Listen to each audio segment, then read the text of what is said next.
ನೋಡ್ಕೊಂಬರಕಾಗಲ್ವೇನಮ್ಮ ನಿನಗೆ? ಎತ್ತದಾಗ ನೋಡ್ಕೊ ಬರ್ತಾರಲ್ಲಮ್ಮ, ರೋಡ್ ನೋಡ್ಕೊ ಬನ್ನಿ. ನಿಮ್ಮ ಹತ್ರ ಇದೆಲ್ಲ ಅಷ್ಟೇನು ಜಾಸ್ತಿ ಆಗಿರೋದು. ಅಯ್ಯೋ ಇವತ್ತು ಹಿಂಗೆ ಆಯ್ತಲ್ಲ, ಈ ತಿಂಗಳಿಂದ ಬರೀ ಹಿಂಗೆ ಪ್ರಾಬ್ಲಮ್ ಆಯ್ತಲ್ಲ. ಏನು ಮಾಡೋಕ್ಕೋದ್ರೂ ಆಯ್ತಲ್ಲ, ಎಲ್ಲ ಎಡವಟ್ಟೆ ಆಯ್ತೈತೆ. Sorry sir. ಕರೆಕ್ಟಾಗಿ ನೋಡ್ಕೊಂಡು ವಾಟ್ಸಪ್ ಬಂದ್ಮೇಲೆ ಯಾಕಮ್ಮ ಗಾಡಿ ತಗೊಬತ್ತೀರಾ? ಇತ್ತೀಚೆಗೆ ಯಾಕೋ ನನ್ನ ಟೈಮೇ ಸರಿಯಿಲ್ಲ, ಬರೀ ಹಿಂಗೆ ಆಯ್ತೈತೆ. ಇದಕ್ಕೆ ಏನಾರು ಒಂದು ಸೊಲ್ಯೂಷನ್ ಹುಡುಕ್ಲೇಬೇಕು.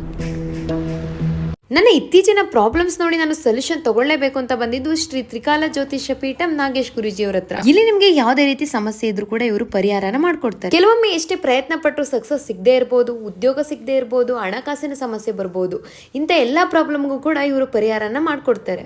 ನಿಮ್ಮ ಪರ್ಸನಲ್ ಲೈಫ್ ನಲ್ಲಿ ಜೀವನದಲ್ಲಿ ಏನೇನ್ ಆಗ್ಬೇಕು, ಏನೇನು ಒಳ್ಳೇದು ಕೆಟ್ಟದ್ದು ಏನು ಎತ್ತ ಅನ್ನೋದಿದೆಯೋ ಅದನ್ನೆಲ್ಲನೂ ಕೂಡ ಸಂಪೂರ್ಣವಾಗಿ ವಿಶ್ಲೇಷಣೆ ಮಾಡಿ ನೋಡಿದಾಗ ನಿಮ್ಮ ಜಾತಕದಿಂದ ಆಗಿರ್ಬೋದು, ಕವಡೆ ಶಾಸ್ತ್ರದಿಂದ ಆಗಿರ್ಬೋದು, ಎಲ್ಲವನ್ನು ಕೂಡ ಉನ್ನತವಾದ ಸ್ಥಾನಕ್ಕೇನೂ ಬರ್ತಾ ಇದೆ. ನಿಮ್ಗೂ ಏನಾದ್ರು ಪ್ರಾಬ್ಲಮ್ ಇದ್ದು ಸಫರ್ ಮಾಡ್ತಾ ಇದ್ರೆ ಒಂದ್ಸಲ ಭೇಟಿ ಮಾಡಿ ಪರಿಹಾರನ ತಗೊಳ್ಳಿ. Thank you so much.